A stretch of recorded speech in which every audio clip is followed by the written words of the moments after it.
Piet, do you have data on Datch Twitter? How many users? How it is growing? No, no. It's only worthwhile data, and we're talking about hundreds of millions of people using it. But the thing is, of course, there is a huge difference between people who have an account and people who have an active account. But if I see the number of people logging into it or following other people, and it must be huge actually. But there is no data on the Netherlands separately. No. Okay. What do you think is the future of the Twitter, as Twitter recently announced that now it is a social network? Well, I think Twitter can be used by journalists who use it very cleverly, which means you use it to publish your own stuff, to ask sources for information or people for eyewitness reports, stuff like that. But also it's probably best used when you search for stuff and follow the right people. So it's not only talking, it's also very much listening and talking and conversing with people, having a conversation with people, which is probably much more important than only doing, the blabbering and the saying you're off to office or having a pizza or doing some other stupid stuff. The next question about media landscape in Europe.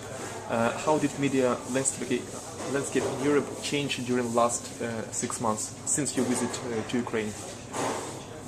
Any trends, something new? Well, I think there are the most visible trends are the use of social media and to talk about it. And the other trend is obviously mobile, not only mobile phones but also the big iPad buzz that's been going on. So it's mobile and social networks.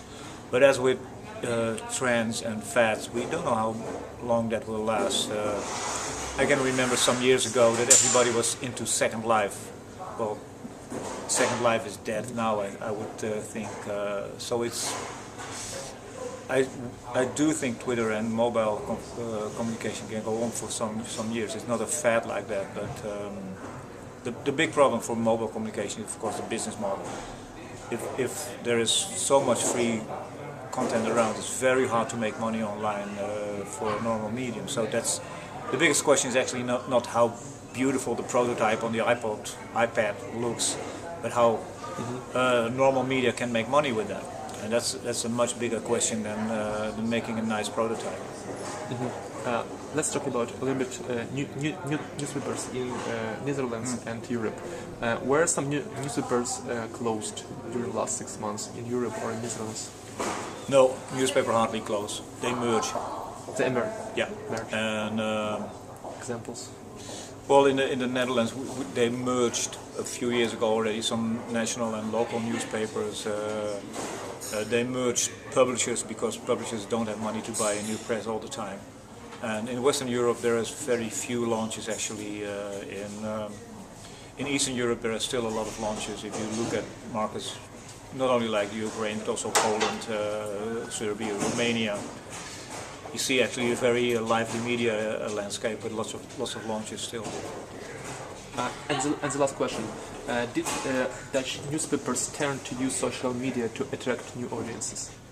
How do you think? Well, almost every one of them uses a Twitter account now, or several Twitter accounts. Twitter is fully integrated in newspaper media use in the Netherlands. Some of them even have a Facebook page, but which is a little bit more different because Facebook is, you have to be friends with someone and somebody has to be friends with you. So it's a much more, it's a real relation with Facebook. So sometimes they use it, but not as often. But Twitter is used by, I think, by almost every medium now. So meaning every breaking news, you can subscribe to special editions of the news. So Twitter is probably the social medium that is used by almost every medium. And I think that it only happened within 1 year actually. Thank you. Okay, you're welcome.